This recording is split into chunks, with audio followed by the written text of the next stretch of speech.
Hello, everybody. Welcome again to another episode of Edifying Conversations with Dr. Mary Graham.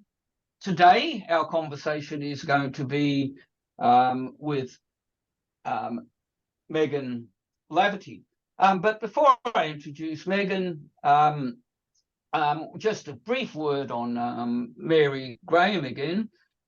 Mary is a Kombumerri person from the Gold Coast through her father's heritage and affiliated with Waka Waka, which is South Burnett, through her mother's people. Recently, Mary has become a doctor of the University of Queensland. So congratulations on that, Mary. For those who aren't aware of Mary, she has worked across several government agencies, community organisations, and universities, and she has been a lecturer at the University of Queensland teaching Aboriginal history, politics, and collaborative philosophy. As I said, she'll be speaking with Megan Laverty. Megan Laverty came to us from Australia, which is why she's here talking us today. But so she has taught at the University of Melbourne, but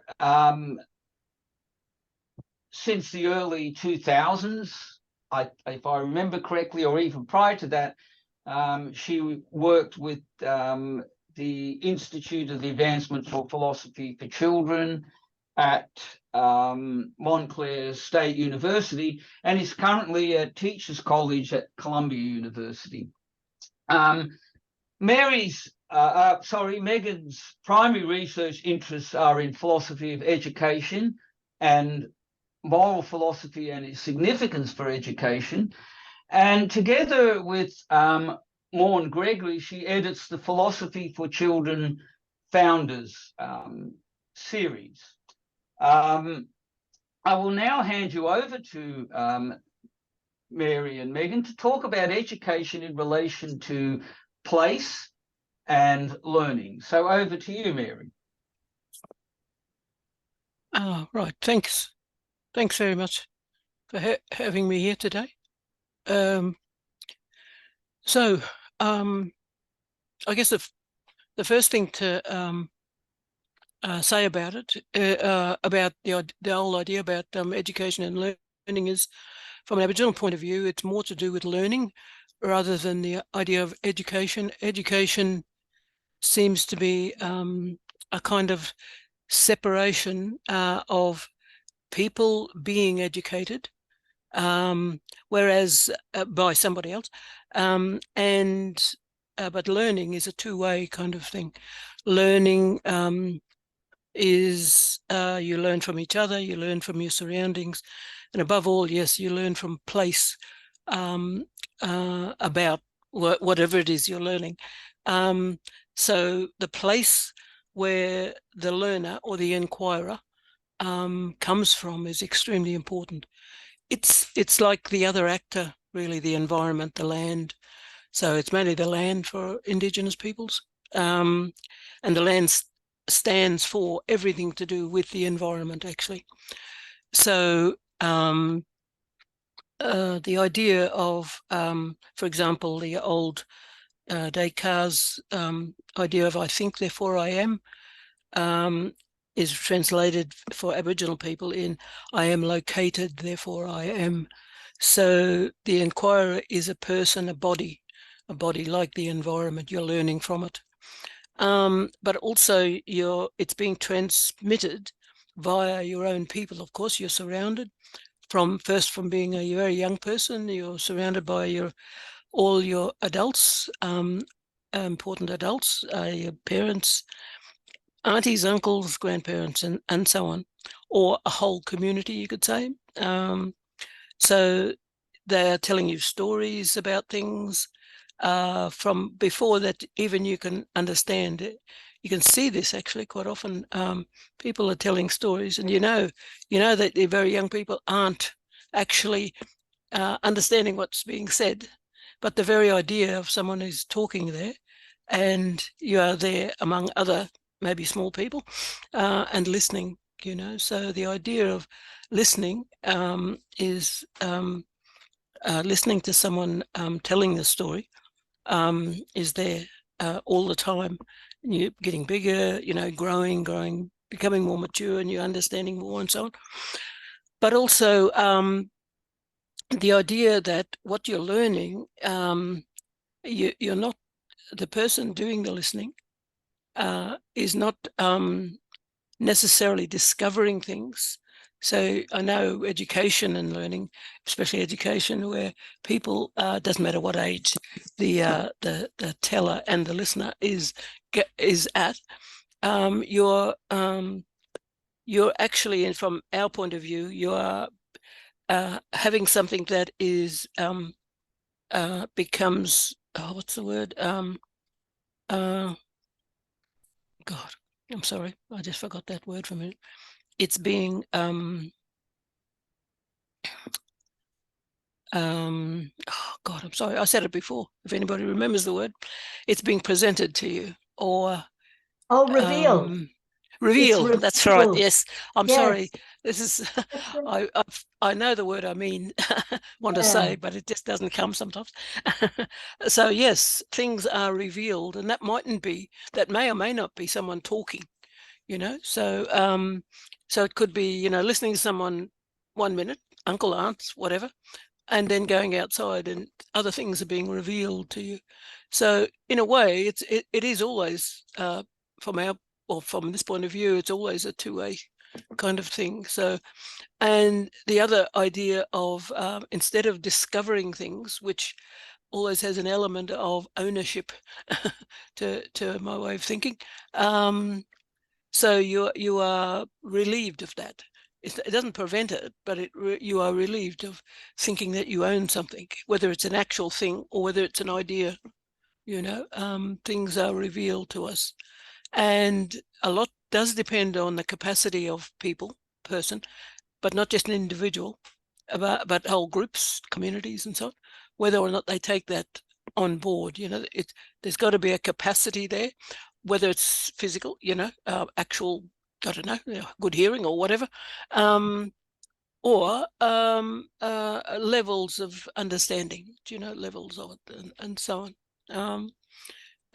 Being in the right sort of environment too, I guess, it might have something to do with it. For example, we get onto this idea of relationalism, the underpinning foundational thing of relationalism, which starts with land, and then there's survivalism.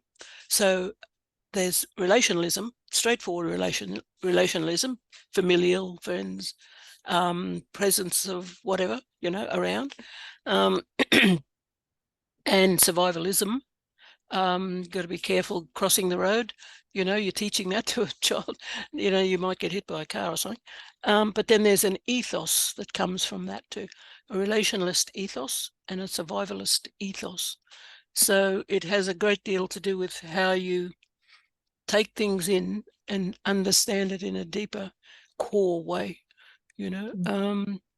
So without going right into the very detail of it all, relationalism is used as a counter to survivalist tendencies, because survivalist ethos tendencies can be where you end up with a thinking about, for example, if you've been through a crisis and you haven't got over it, you haven't coped well, you haven't got over it, you haven't forgiven, or whatever the things you're supposed to go through, and you still have anger at certain people, certain, situations, events, and so on. So it's a dog-eat-dog world. Lots of different sayings have come out of it. Dog-eat-dog world. The world is a dangerous place. You've got to be always aware, blah. That's a survivalist ethos. So it's not very good for stable community to have that idea. So relationalism, what do I say? Relationalism counters that kind of tendency. So, doesn't solve it, just counters it. So all these things you're learning actually too, not only through actual storytelling, because one story might be an old story about this this mob or tribe, if you like, is fighting with this other tribe, or two warriors are fighting or something like that, something awful has happened, an earthquake or anything, something awful. So it's very important how it's told, all that. Yeah. So in a sense, history doesn't exist really, in a way. There's multi-dimensional time we're talking about. So just quickly, I just wanted to know how that fits in with your notion, Megan, with communities of inquiry into relation to what Mary's talking about.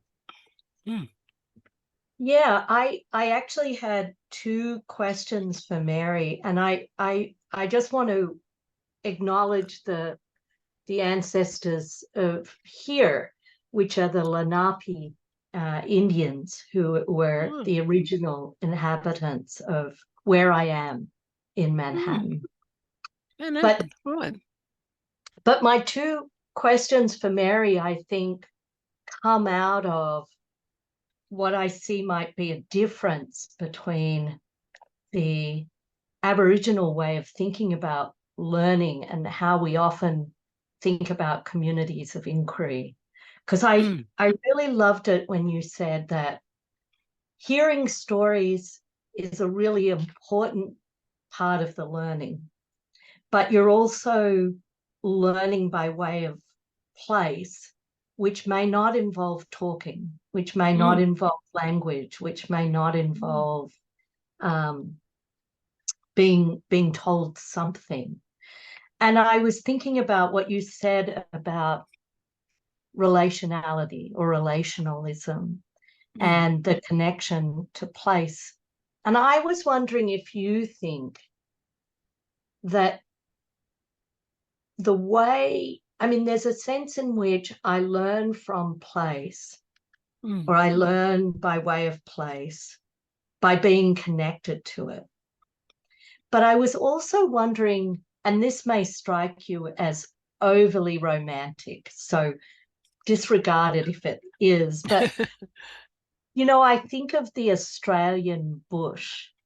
I think of the trees, and I think of the rivers, and I think of the eucalypts and the smell, and I wondered if is it too much of a stretch to say that part of what it is to learn from place is to treat nature as a model for how I can be in the world?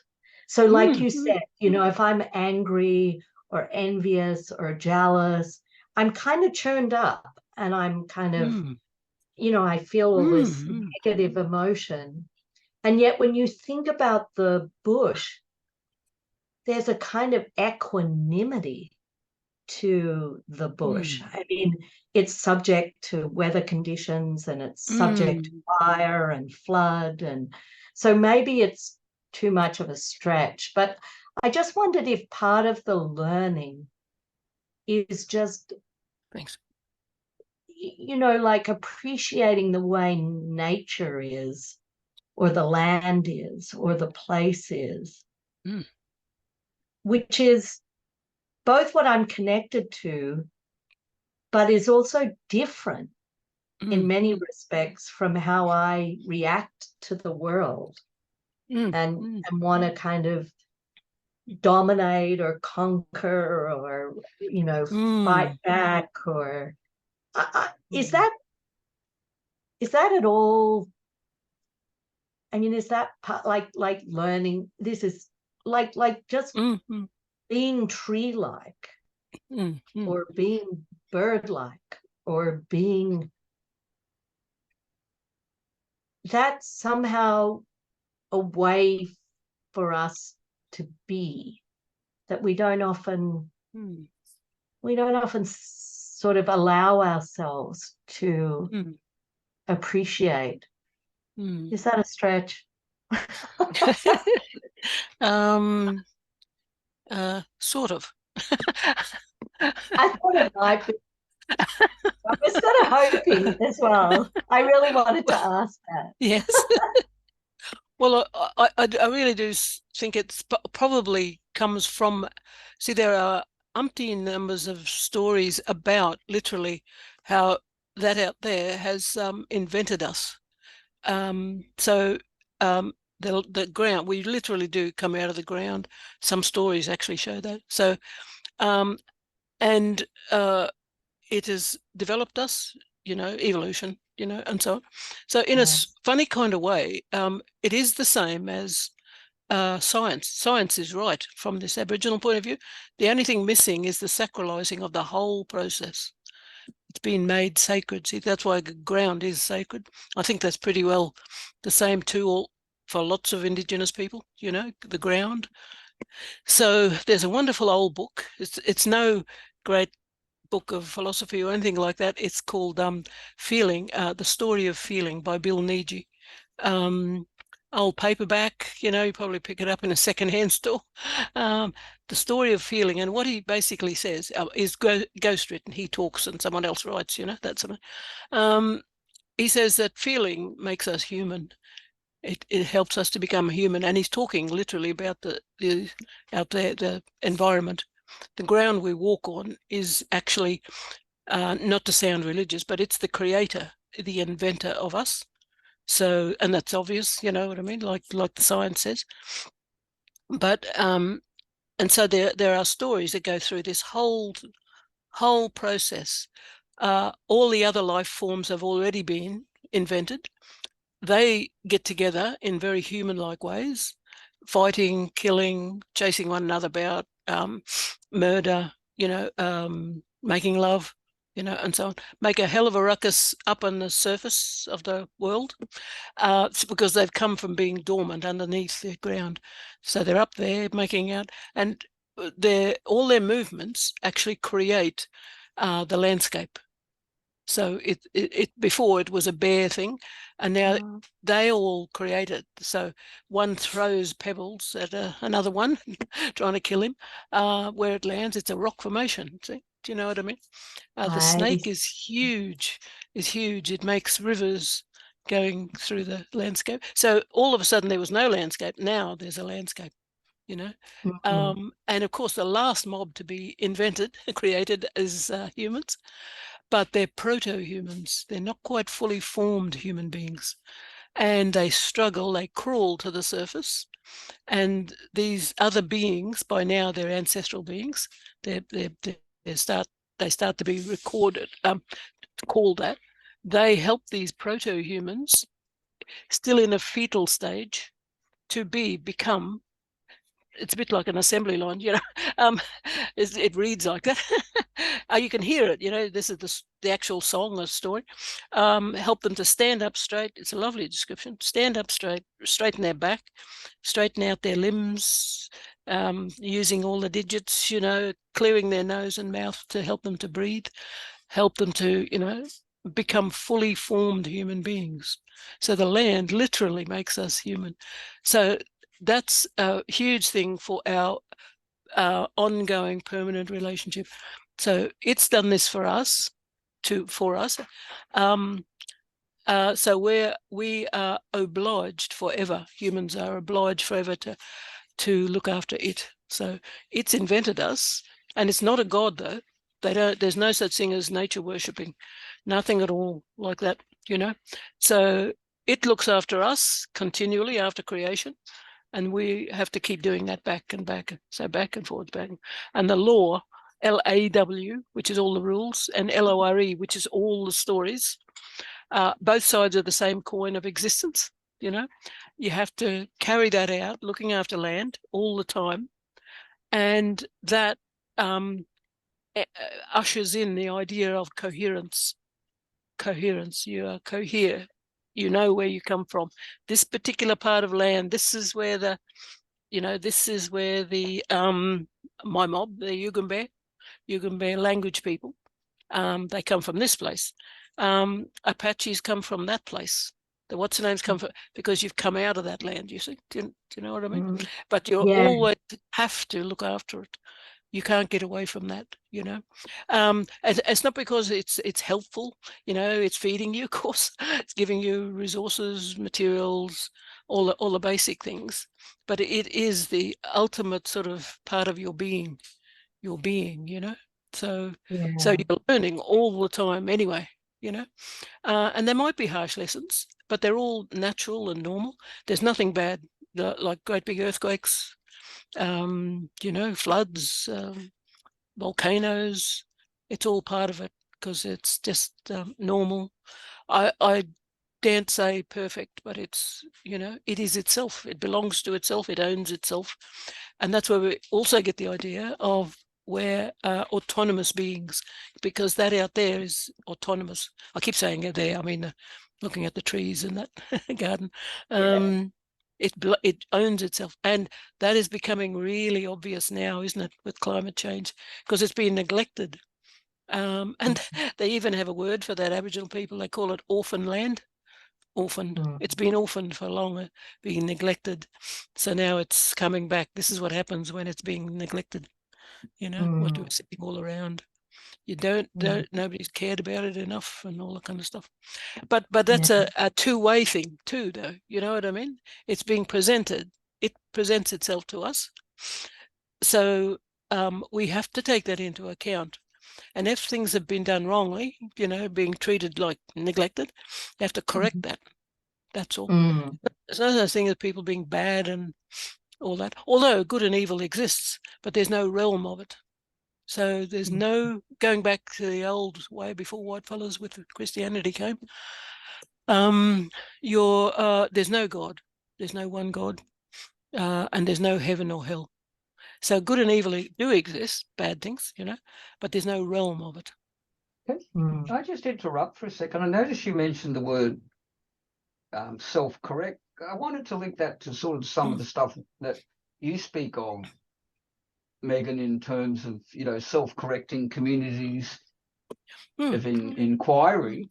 And I guess, but my first question is does what Mary say fit into your romantic notion of what you were speaking with before? It's romantic, I suppose. It is romantic, like technically romantic. And what you made me realize is that what that presumes is that you can be a spectator, that you can look at nature almost from a place outside it and sort of think about its meaning. And I hear you saying, well, that's not the way to think about it, because it's far too dynamic. It's far too we're in such a relationship with the land, with place, that we can't. It's not. If you were to stand outside and look at it as a spectator, that wouldn't be, it wouldn't be elevated as a way of being with nature, because you're not in the midst of receiving it and giving to it. Like the way you described it, it's happening. You're in it. You know, there's sort of, you're a part of it, and it's a part of you. And dynamism is where you get the learning from, like where you're attuned to. It's That's not right. by stepping back and saying, oh, I'm going to sort of look at you and see what you can teach as some kind of static image for me of a way to be. So that I felt like that was really helpful, because romanticism in a way relies on our being able to look at nature as if it were an image, because, you know, and yeah, so that was just terrifically helpful. I did have another question that's kind of connected to it, if I can ask it, which is related to the difference, I think, between, you know, Enlightenment and romantic thought. There's this argument that because Enlightenment thought and then Romantic thought was so preoccupied with I think, therefore I am, it tended to focus on whatever it is they took the thinker to be, which generally was a mature, male, white, wealthy adult. And I was so curious whether you think that as soon as you begin to look at, as soon as you replace thinking with place, you know,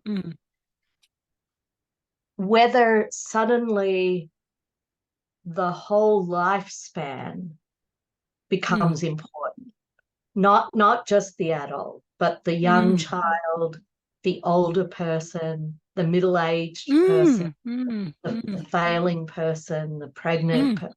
Like, would you say that when, because, you know, in much of the post-Enlightenment education, the assumption's been we have to get the individual from childhood to adulthood, because that's the norm. And that's our focus. And our focus is on what characteristics the adult has. And we rarely focus on, well, what is it like to be a child? What's learning look like in childhood? What's it like to be an adolescent?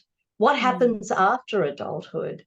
What happens in old age? What happens in... So I just wondered if you think there's a greater attunement to the life course or the life cycle within Aboriginal learning than maybe there is in the Western Enlightenment Romantic tradition, where it's pretty much all about the adult and pretty much all about the white male wealthy adult. But you know, we don't need to go down all those paths. I'm so curious in the life course, like you said, the kids get told stories even though they can't understand.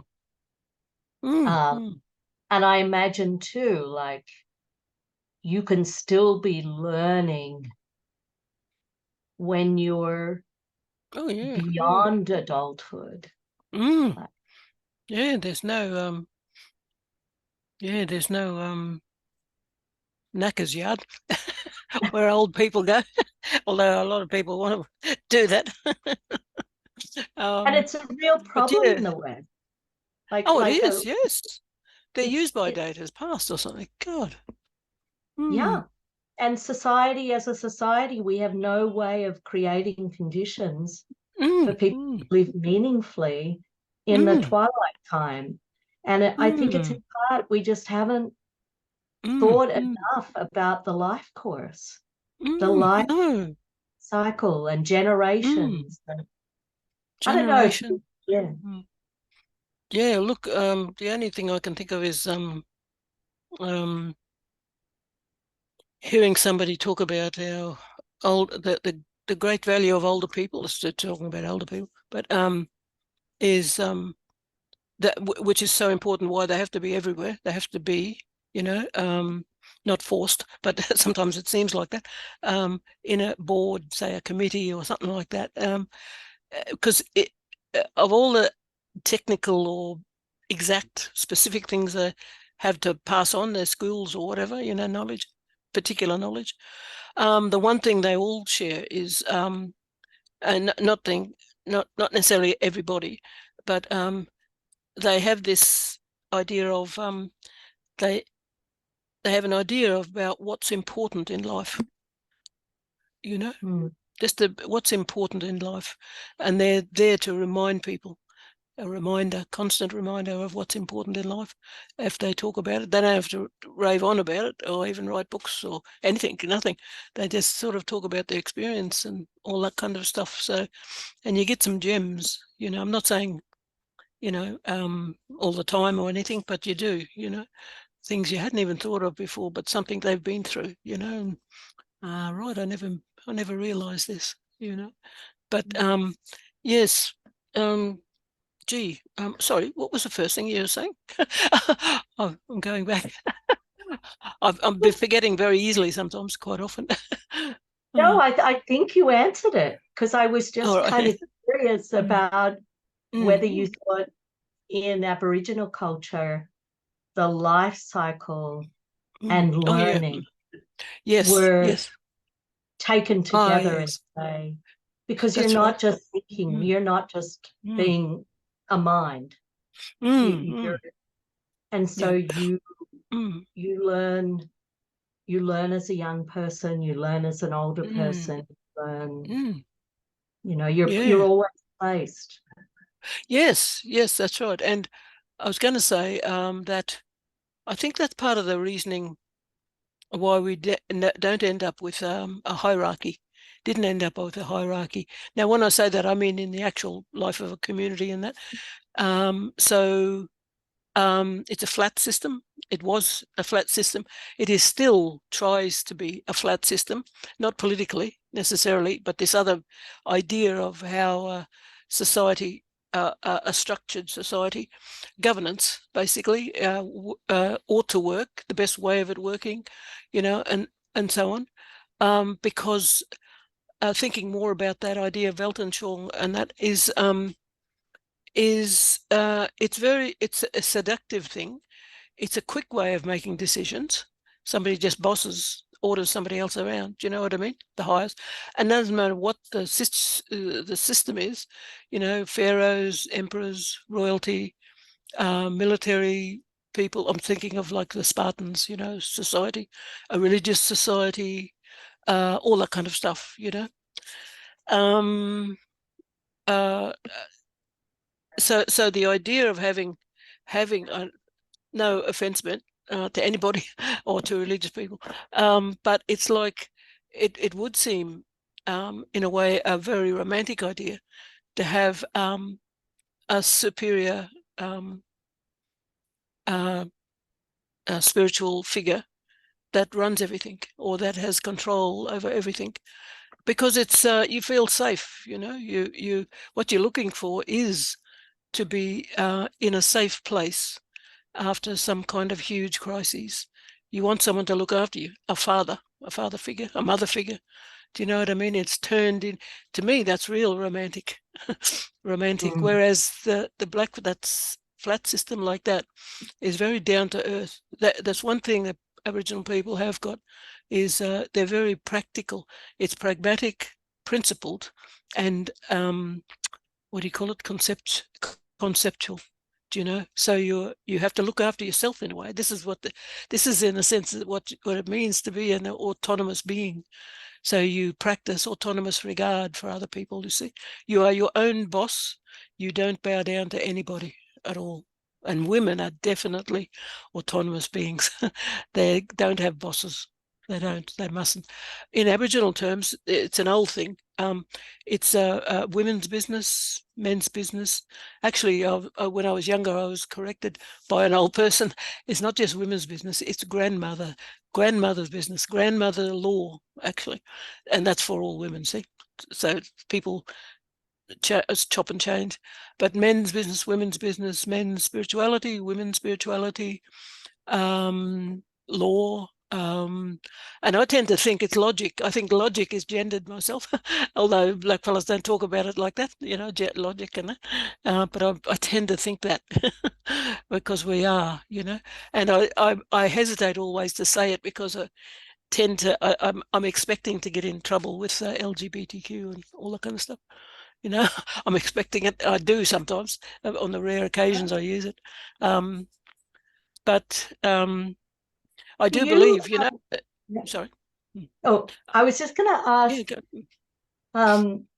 about that point. Like, it is one of the things, like, in a community of inquiry, we do philosophy collaboratively. So we really try and resist the Yes. idea that the clever person is going to do it for us. Yes. So we really try and make sure that every voice in the circle is heard, and that we seek to sort of take on anything that, you know, maybe challenges what we've thought of as our thinking about a question or an issue. But yeah, that's great. It is great. It really is great. But, you know, one of the things about it is that it requires kind of so much patience, because it tends to take so long. And progress, like the philosophical progress we make, is kind of tiny compared with, you know, if you'd gone off on your own and written a book and, yes, you know, yes, developed your chops. And I,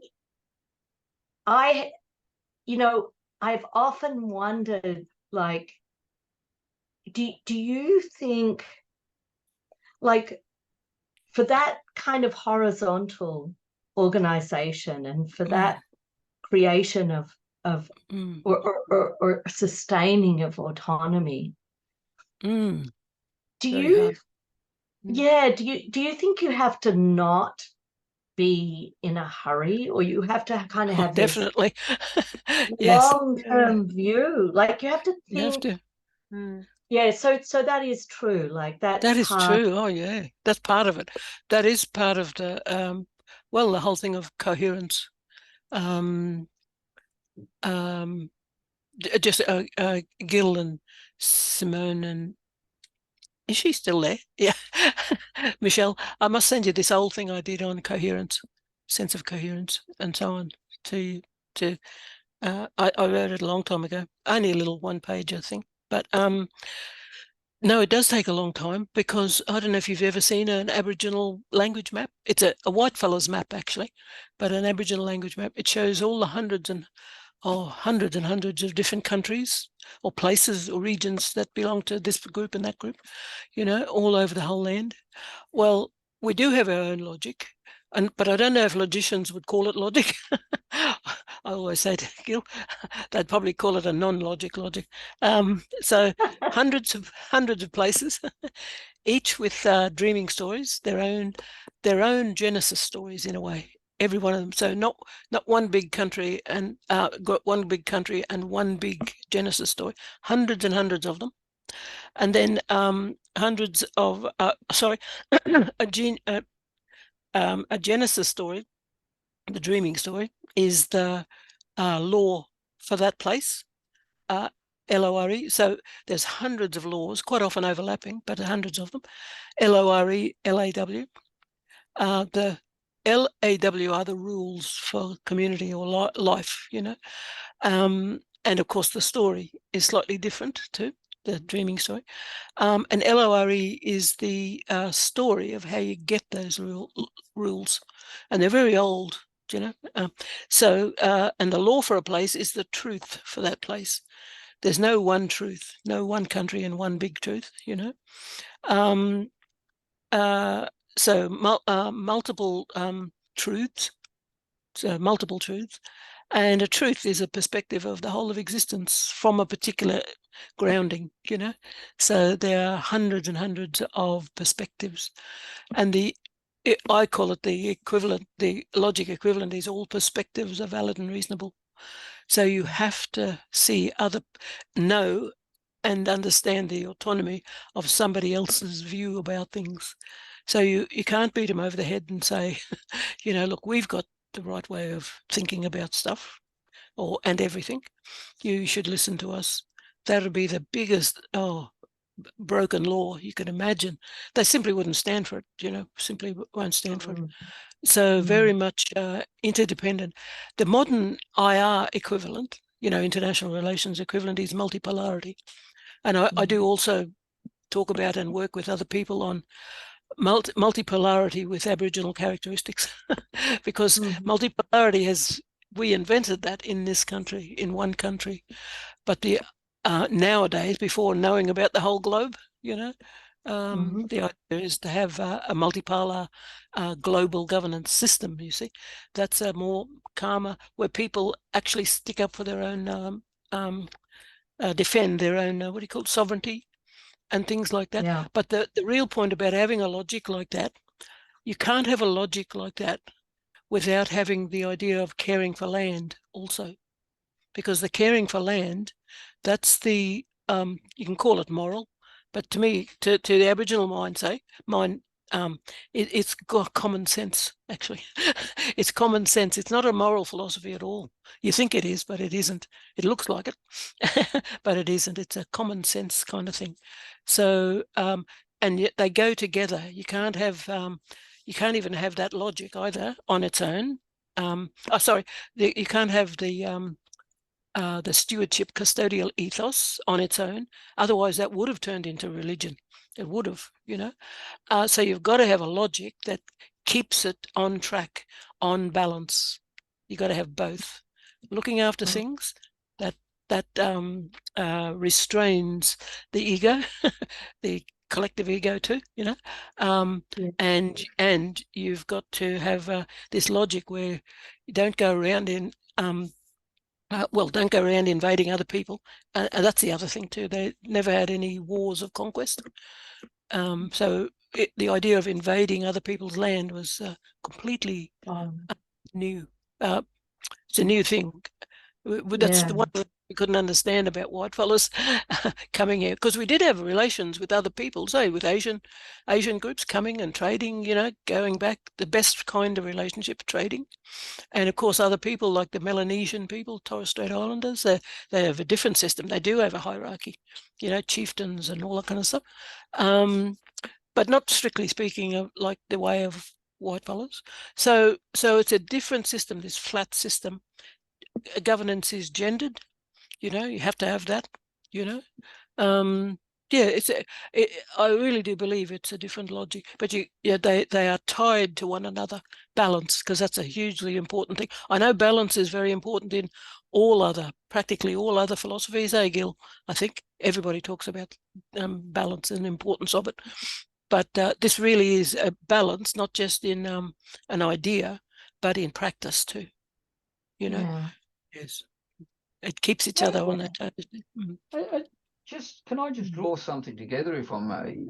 Yes. You interestingly said, Megan, that, you know, when we talked about community of inquiries, it takes a long time. And as you point out, Mary, it's taken 65,000 years and is ongoing in a long-term experiment in human order making, as Morgan says. But and Mary talks a bit about governance. So I've got a question for both of you, because on the one hand, you've got what you might want to call social inquiry, or, you know, the development of the self in terms of being, our ontology, being in the world. But on the other hand, we're just as Aboriginal people did, you're still making decisions based on everyday things. You know, white fella comes in, you've got to make a decision. So in a sense, there's both inquiries happening at the same time. One's more about being, the other one's about what we need to do at this current moment. Right now. So in that sense, could it be a case, and this is what I'm asking both of you, just that Aboriginal people have allowed, as part of their culture, that ongoing social inquiry that is constantly maintained, whereas ours, Megan, is constantly being fragmented by different epochs of thinking, to enlightenment, by conquests, by just about everything, that we no longer have that. But yet people like John Dewey, who argue that life is education and education is life, is actually saying we must always have that in addition to the other. Otherwise, we'll never know how to act in that way if we don't have that. Now, that's a long question, but that I sort of put both to you in terms of what that might do in terms of what we're talking about.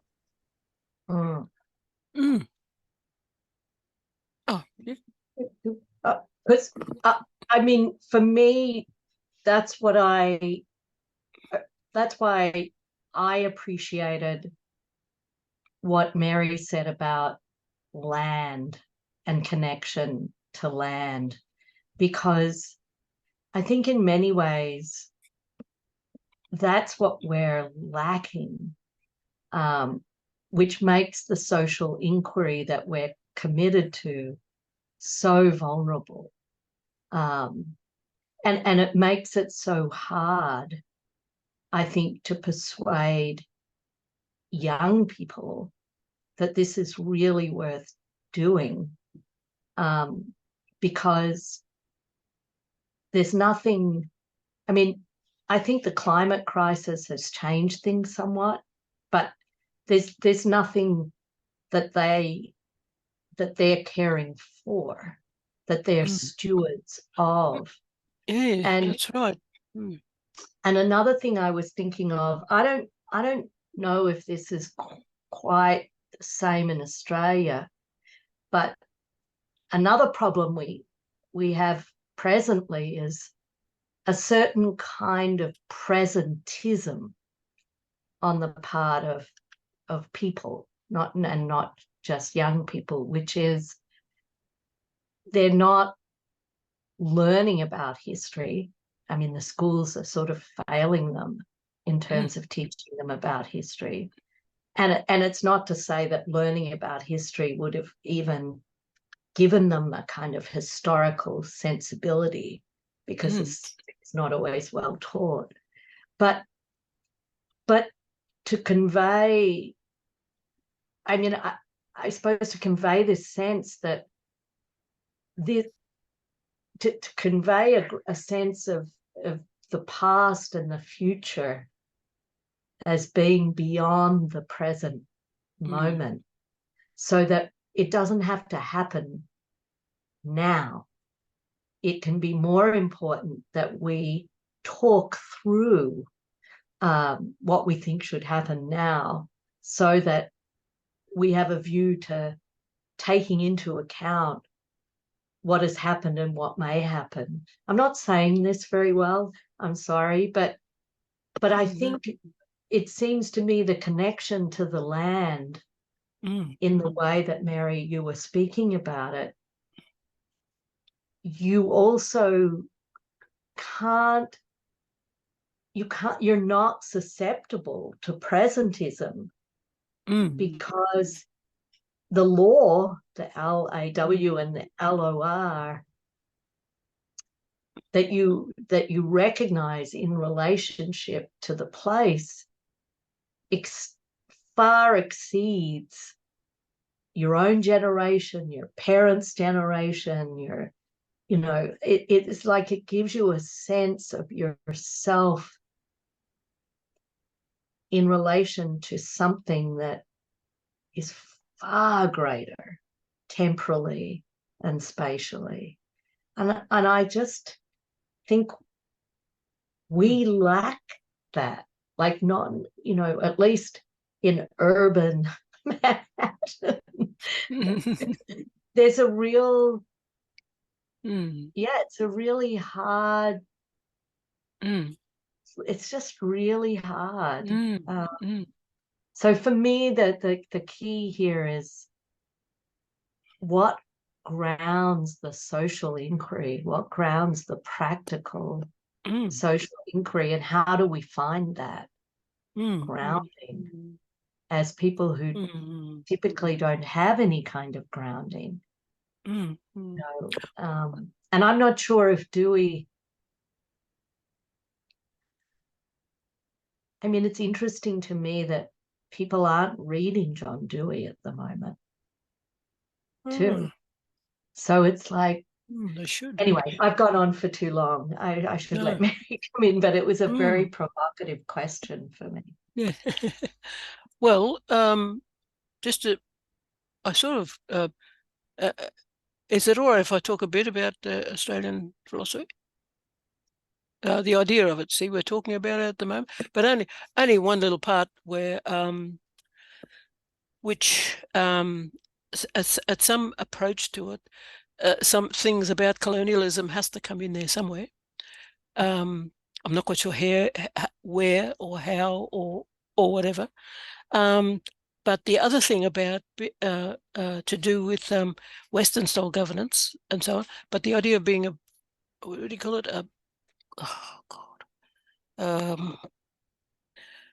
A citizen, citizenship, and joining citizenship with stewardship in an actual governance reformation, almost local government.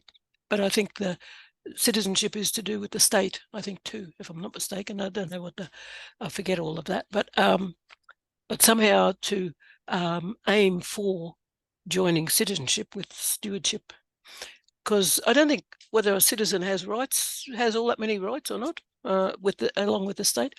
But if you want to describe our system, with a one-liner kind of thing is to describe it as a sacralized ecological collaborative stewardship system. If you want to call the Weltanschauung something, that's actually what it is, really. Yes. So, sorry. Yeah, that kind of thing. I think if I can, jump in for a sorry, second. Lovely. Just because I see kind of a nice connection between what both of you are saying. And Mary, you have this line, and I'm going to say it wrong. Yeah, sure. But that, we're not alone in the world, because we have of nature that makes us feel less lonely. And Megan, I think I kind of understood what you were saying is kind of care has become commodified in the West, and we don't have something outside of ourselves that's living, besides our relationship with people, but our relationship with nature, that's something that's living, and we have a direct effect on it and its continuation, or sadly in many cases the lack of continuation, because of a relationship that's premised more on suffering and destruction rather than caring and reproduction. And I think that that kind of disconnection and the commodification of caring, which kind of turns into we're caring for our houses, we're caring for our jobs, and we're caring for these things that aren't living processes. They're just it turns into this kind of loneliness and emphasis on, maybe overemphasis on, the human to human relationships. Yeah, I was wondering what you thought of that connection. Did you want to go, Mary, or I can go? No, you. No, you look. Yeah, I had a thought when you were speaking. When I think about models for living, for kids, for young people, I think for many of them today, the model is the digital nomad. And that's not even a citizen. I mean, that's someone who, works for a company that's in one place, lives in another place, communicates a lot of the time via, the internet or social media. And on the one hand, it's something, it feels very celebratory, because it seems as though you have all these freedoms, you're not tied down, you have all this choice. But yet, on the other hand, we have a mental health crisis amongst our young people. We have real difficulties in the context of education, just like literacy and numeracy, and so it does seem as though there's something as we continue to celebrate all these freedoms, there's something missing, and trying to, that's why I liked the way you were talking about the commodification of care and the focus on human to human, because I think we're struggling to diagnose or articulate or identify sort of what's missing, what's going wrong. And I think you're right to point to like some relationship to something that's living, that is my place, or that is where I'm rooted, or where I, and I don't know that we know how to think about that. It's a bit like the ships on the horizon. I don't think that we know quite how to make sense of that as important to living a good, fulfilling human life, because it just hasn't been part of the Enlightenment, you know, roughly speaking, the Enlightenment tradition. And I don't quite know. I think, I think we just like we do need a kind of reformation, or a kind of education in, but it can feel overwhelming. I think, like a sense of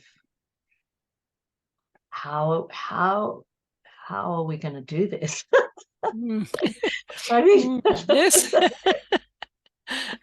I like the word reformation. I reckon that might consider that, eh, Gil? We're talking about an Australian philosophy. Wouldn't it be funny if a country only 250 years old, you know, comes up, everyone else would think, oh, how cheeky, you know. This mob are going to come up with something that'll, you know. But yes, that idea of you were saying about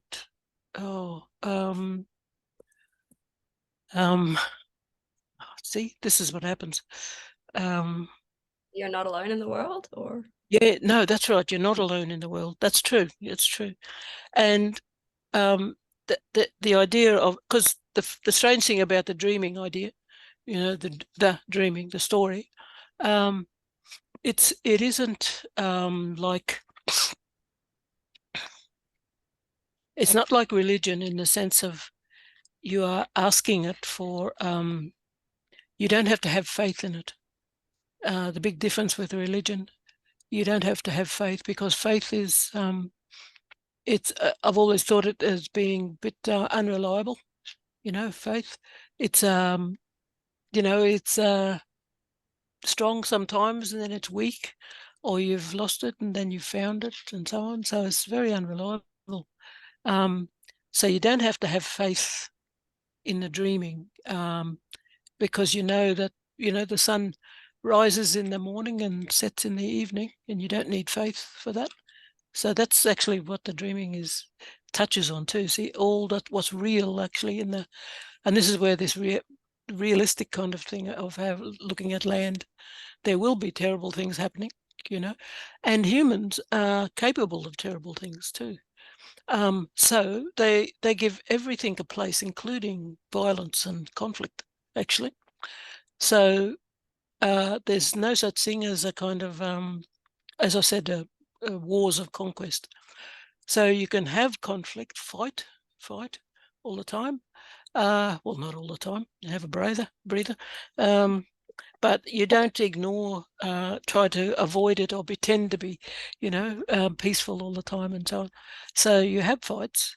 There's, in Aboriginal languages, there are words for every form of conflict: kill, murder, attack, feud, duel, battles. There is a word for war in Yugambeh, but there's no word for invasion. I've never come across anything for invasion. The classic invasion: invade, conquer, subjugate, which means taking over someone else's land. You see, you just absolutely, it's unheard of. Nobody does that, and that's why those places are various in the map. And you see, people have been in those places for literally tens of thousands of years. So they haven't gone that extreme, you see, that sort of thing. So some people think it's peacefulness, but it's not really. It's I prefer to call it stable. We work the system of having a stable system over eons of time. Given that those sort of things to do with violence, the ego, it cannot be done away with. And why would you want to do away with it? It's part of the thing that keeps you alive. You know, you're running away from an escaped lion from the zoo or something. You know, you're going to save yourself, or you get really angry at someone and right, you have it out then, you know.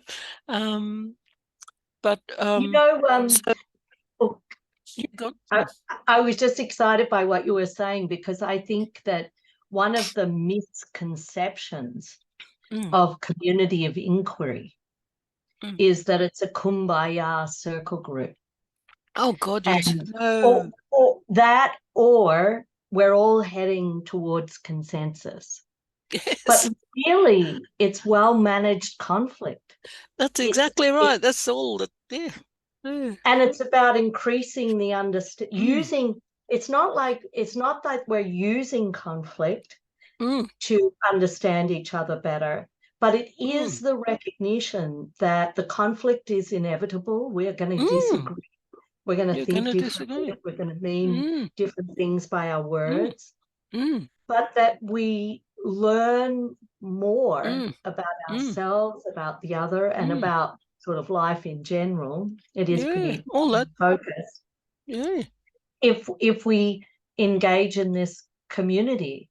And so when you were talking about, you know, some people call it peace, but it's not. It's about, you know, it is conflict. And why would you want to get rid of it? I think it just makes me so excited, because I think in classrooms, in this United States anyway, classrooms, because of all sorts of concerns, have really repressed conflict. I mean, really? Yeah. And so I think that, because I think conflict is about dynamism, because what you said about the stories and how vitality. The landscape, like the landscape is vital, it's dynamic, it's not sort of static and stationary. It's created by snakes and hurling rocks. And I sort of think philosophy for children has always appreciated that. Like, it's always appreciated that that you want to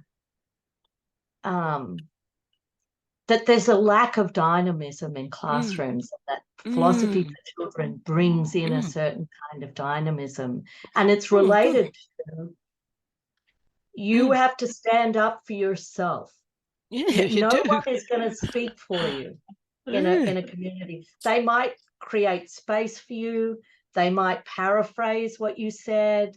They might call you out and say, what do you think? But no one is going to say, well, I'm going to assume responsibility for telling everyone what Gil thinks or what Simone thinks. And you have to learn that. Like, that's learned. It's a learned thing, skill. Great skill. Yeah. And then you have to learn that if you say it this way, people don't even listen to you. If you say it a different way, maybe your friend listens. And so you are always learning. How do I find a little place in this community? And it's this community. No two communities are the same. So, sorry, I went on a bit of a rant. Yeah, no, that's right. That was quite exciting. Good. And don't worry, I've lost my temper sometimes right in a lecture. I was telling you, Gilnay, you know, cheeky, I'm sure racist too. A couple of young blokes at the Australian Catholic University, would you believe? You know, not the state. And they were really, and I told them, you behave or you can piss off, you know, out, go. You don't want to learn anything, well, go, you know, wait outside until, you know. But what I was going to say was about the idea of looking after, that's a kind of looking after too, you know, the stability, you know, aiming for stability, but that, not to harp on religion or anything, but the idea is of this idea of a custodial ethos is to look after something, not necessarily looking for something to believe in, because that's a self thing too, a self, the individual thing, you know, but looking at for something, you are looking after something larger than the self, larger than the self. Do you know what I mean? So when you do that and you engage in it, especially for eons, it becomes a second, you know, the idea of, they reckon, I don't know this, but the empathy is a chemical in the brain, and it either can grow or it goes down, you know. And so they didn't know anything about the science, maybe, the Aboriginal people, but they knew that's what you have to do. You have to look after something outside of the self, not always looking for something, you know, some big spirit figure, you know, you're praying for. You might be praying for your life, or you're praying for, you know, $1 million or something, you know, whatever you're praying for. But you don't know. The idea is to look after something outside of the self. And you know, and if that's been embedded in you, internalized, you can't do anything else but that. And even that doesn't make you necessarily peaceful. You know, you still got your ego and you're still fighting, and you know, so it's in a sense, it's a contradictory thing, the autonomous regard or the autonomous, but you seek relationalism. Do you know what I mean? And it's a two-way thing though too, you know. Yes, Yeah, so what strikes me as interesting when you're both talking there is that on the one way, caring for something is caring for a particular process or procedure. So the procedure is what remains stable. And if that is dealing with conflict, then you've always got a stable procedure by which you can communicate. I think the big difference, which has come out for me in this discussion, is in terms of both the Aboriginal community of inquiry and the, you know, the Western pragmatist Jungian one we talked about, is that we don't always or often enough ask, where is the community? And I think that is so, you know, and when we do it in the school, we're always talking about communities of inquiry, but we never ask, where is it embedded? You know, even though our community of inquiry here is all over the world, we are embedded on and standing on and on different lands. And even you, Megan, whilst you've had a lot of your life over in the US, you know, you are still grounded in that Australian way of doing things, but we tend to forget that, which is why I think it's important what you're saying, Mary, that how Aboriginal people have had it for 65,000 years. But how do we once again start to ask that genuine and an ontological question on what does it mean to be in this world? Being human is more than just flesh and blood. It's an embedded ontological entity. And for me, that is a very important question. Where we start, well, where we start. That's not the topic for this discussion. No. But we have a few minutes, so I thought maybe we could sort of wrap up with either of you saying something you might want to add to it. Could I read out a bit? I've got this thing of coherence here. Only a little bit of it. Coherence is achieved. So we got coherence when we realized we're human, you know, in the long evolution, you know. But coherence in the social kind of sense is achieved not just with the realization that land is a good, or that land, that is the environment, created us and we therefore owe our existence to it. It's created with the sacralization of obligation. And that doesn't mean real, like, all, you know, very formal stuff or anything like that. The idea of sacralization of obligation, then putting this obligation into practices via methods, governance methods, to ceremonies, social structures, organizing principles, patterning, we're imprinted in the land. You know, we're patterned into the land via mother and father. You know, our laws, repeating narratives, actively looking after land and the environment, especially its vitality and its energy. You have to make sure it's kept well, you know, and that's in a way that helps, especially young people learning all this, doing it, not just learning but doing of it. You get a stronger and stronger conscience. It's about building and strengthening the conscience.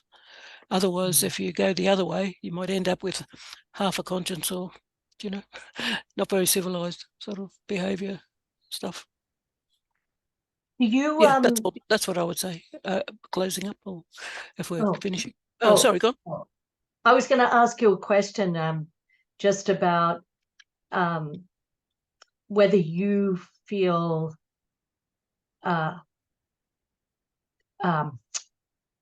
like, do you feel do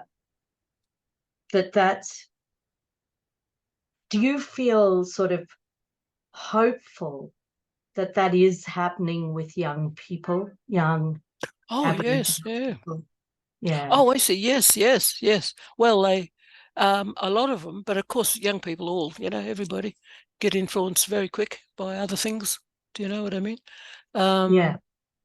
But I think young people in general, but young Aboriginal people, they're more and more realizing, you know, what they have. What they have, yeah, what they had and what they have, you know.